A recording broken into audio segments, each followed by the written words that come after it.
Brothers. It was a tale of two young batsmen at the top of the order, and it was the contrasting stories of two overseas fast bowlers who started one way and ended completely differently. So this is how it was then. Eventually 165. Surya Kumar Yadav, Ishan Kishan after the Mumbai Indians were 20 for 2, remember? And Krunal Pandya, back-to-back matches if you want to put it that way, just 11 months in between.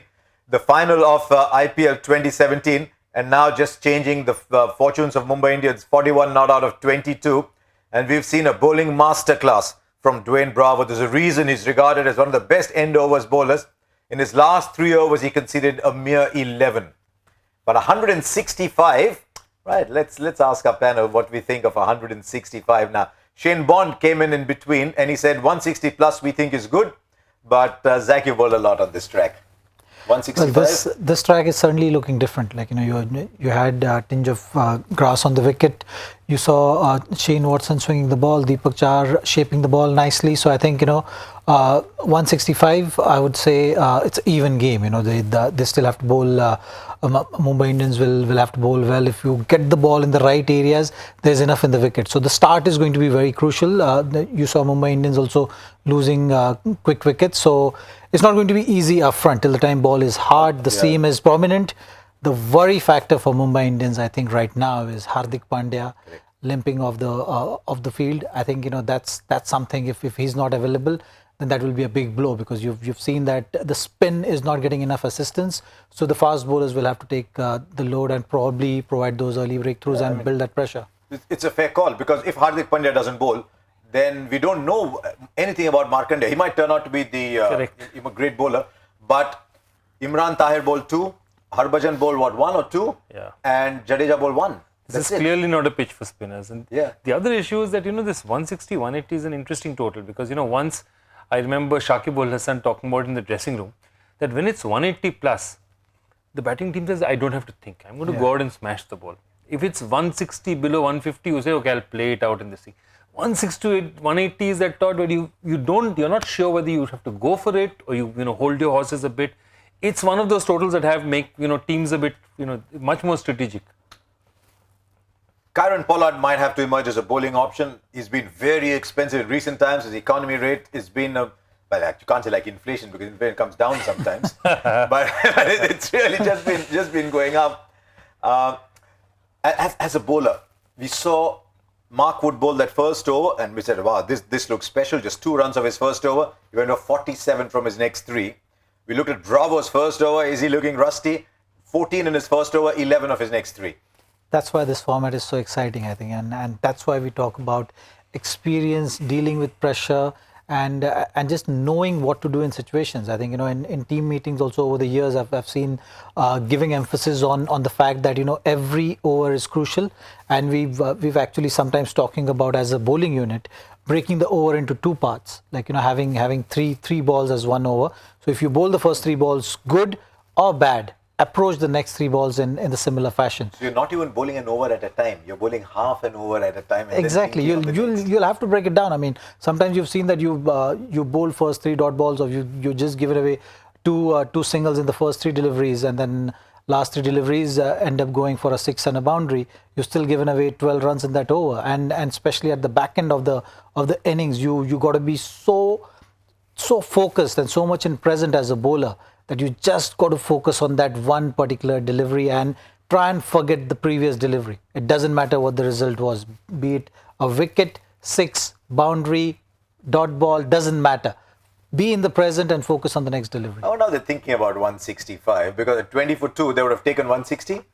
And then Surya Kumar Yadav started it. Ishan Kishan loved the spinners, found his way against the quicker bowlers. But it was Yadav who turned things around. Yeah, Yadav, and it's very interesting. If you saw his first season, he did very well for Mumbai in the Champions League before that. But then 2014, Calcutta was his breakthrough season. And I remember Jacques Kallis looking at that particular flick he plays, picks up the ball and deposits over square leg. He got a 6 today with that. And said that, how does he play that? And for a man like Jacques Kallis to look at a batsman and admire, it's something. So he's obviously special. For some reason, the year after that, they promoted him to number 4. Made him vice captain, but just things didn't work out, and then Mumbai didn't work out. I'm delighted to see him coming back, and his head is obviously screwed on right. He's got a lot of runs this season. I think it's looking good for him. Most importantly, it's looking good for Mumbai because, with Evan Lewis and Rohit not firing and these two firing, that's suddenly giving you a lot more confidence. Yeah, I'm just hoping we get news about Hardik Pandya, and I hope the news is good because it didn't look good at all walking off. That can just change the season for Mumbai Indians. But we're watching this game together, and Zaheer Khan didn't like the DRS decision against Evan Lewis. Certainly, I think I've always been debating how much is that error factor as far as DRS is concerned. When you look at it on screen, you could clearly see middle stump and off stump of Evan Lewis, and the ball hit him in line with the leg stump. With the swing taking away, I think the ball was certainly missing. And if you see the DRS decision as well, it was just clipping the stumps. So I think that 20%, 25%. I don't know how much is the margin of error in that, but it's still not fully accurate. I mean, there are times when I question that. But having said that, I think it's a great thing to have for the game. Because that one decision can change the game certainly, and especially those blatant turnovers. I think if there is a big inside edge and you go for it, if there is an edge which is not being given out as a bowler, you can claim that wicket, and in a crucial situation of the game, it can come handy. But I think today was one of that margin of error. Yeah, more extra lacquer they put on the ball. I think I thought Zaheer would also be thinking that if decisions like that would have been there, I would have taken 400 test wickets. Why 300? I would have taken another 100 test Everyone has their own view on DRS. Yeah. What do you make of Kieron Pollard? I mean, you pay Kieron Pollard a lot of money to win you matches, to come and score big runs at the end, and he's probably going to be used as a bowler, which is by some distance his weaker arm. Yeah, I think he's now, they have paid a lot of money because fielding is not really important. He's their specialist fielder. Because that's what they obviously they don't want to bat him. He saves They're not you. going to bowl him. Say you can say that he saves you 2 feet on the long on boundary. Yeah, 2 feet, absolutely. Yeah. But that's all. You're paying 11, 12, whatever money crores that you've spent on him for that, because it is completely incomprehensible. I'm really happy for Krunal Pandya. He got a flyer. He did really well. But Hardik struggle. I cannot believe that if you have Kieron Pollard, 13, 14 overs are over, you haven't got him in. It just doesn't make sense. What do you make of Krunal Pandya? I mean, he won the 2017 final for Mumbai with the bat. He was the only guy who made runs at the end. And today he comes out. We hardly see him between IPLs. He's a great asset to have, I think. And as I was talking earlier as well, when a player can give you both with the bat and ball, I think it's an asset. He's always in the game, and he's someone who I've seen evolve as a player as well. He's someone who can bank on as a pure batsman. He's been used by Mumbai Indians as floater as well over the years, and certainly a match winner. Impressive. 160. I'm just trying to visualize how it's going to go. Raina goes for a flyer. Dhoni keeps it going. I've got a gut telling me that this game will get close. Not only that, I just imagine young Markandeya thinking about it and going in to bowl to Raina. A set situation with 30,000 people and 40 for 1 or something. Can you imagine what a young man will be going through? He'll be looking at it to even grip the ball. Maybe there's a bit of dew out there. He's not completely getting a grip. This is not going to be easy, and without Hardik, they're a bowler shot. Now, before the game started, you suggested that age might be a factor. Shane Watson, 2 for 29. Dwayne Bravo, none for 25. Shane Watson, 34, 35, thereabouts. Dwayne Bravo, 34, 35, thereabouts. White hair, always good, graying, whatever. 16 match season, 14, 15 match season. First match, everybody's nice and fit and warmed up and ready.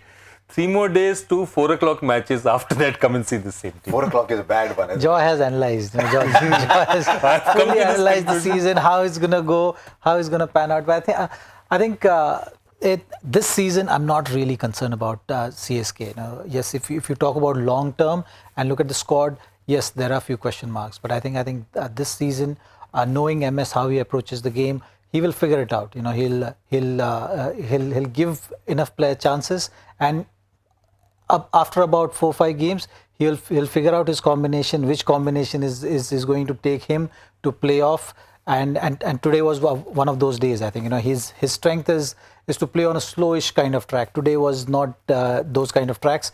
he's got the performances out from someone like Shane Watson, someone like Deepak Chahar right now in this game. Those three were big overs. But, 3 overs, 1 for 40. but you'll see those changes come home games. You'll see a lot of spinners. You'll see Imran Tahir taking the responsibility. You'll see Harbhajan Singh taking the responsibility, and you'll see someone like Karan Sharma also coming back in the side. I wonder if they have the depth if they lose early wickets. Chennai Super Kings. We've been talking about whether or not they have the batting depth. There's a couple of people batting out of position. But T20, are there any positions in T20? Yeah, I mean, it's interesting. And the other thing is that I'm wondering that their standard number 7 was somebody like Ravindra Jadeja, who's really not had a great, bowling. Yeah. He's not been great on the field. I mean, it's one of those days. He's a great fielder today. Just didn't work out. Having said that, sometimes great fielders make difficult catches look gettable. I mean, okay, let's look at that. Shane Watson is going to open the batting, definitely, along with Ambati Rayudu. Both over 30. Raina nudging there. Dhoni in his 30s. Jadhav nudging there. Bravo in his 30s. That's their top 7. But I'll tell you what, every year, Zach, every year, you look at Ambati Rayudu and he surprises you. He's got that ability to surprise you. Well, I think I was surprised to see him open the batting, Yes. and no one would have thought. So, that one surprise which always there up MS Dhoni's sleeves has seen, I think, clearly. M. Vijay was someone they went for in the auction, but it was a late call. So I think, it was the first 11 was predetermined way before, I think, and Ambati Rayudu was part of the scheme. So he's someone who is certainly going to play the whole season, and it'll be interesting to see. I think he's Okay, quick one. Hardik Pandya hasn't taken the field, so clearly it's not looking very good. Will this track be spicy enough at the start? It will be. I think the new ball is going to be crucial. Till the time seam is prominent, you will see some swing. If there is no dew factor, then spinners also might come into play as the wicket is in the second innings. But chances of that happening is slim, and Hardik Pandya not taking the field is a big blow right now. We called it 3-0 to Mumbai Indians. What are you thinking now? All my friends in Chennai, I said it's expendables. Last scene mein hero jeet hi jata hai. Dhoni come back, my team, my. So are you doing Toby Palat? He's balancing. He's balancing. I've been watching too much politics on television nowadays. So So are you going CSK No, wait a now? minute. Yeah, I'm from Haryana. Haryana is a state of Ayaram Gairam. He changed a party 9 times in a single day. So 3 times in a. So you're going CSK now? I think CSK have an edge. I'm sticking to MI. Okay, I think we're 2-1. But before we finish, we've got a question, a very interesting cricket technical question for Zaheer. And that's come to us on Twitter as well. Sainath is asking, is Mark Wood's run up too short for a fast bowler? Well, he is spot on with that. I think it's a good way of looking and following the game. Yes, for a fast bowler, his run up is short, and I've not seen many bowlers with such short run up generating that kind of pace.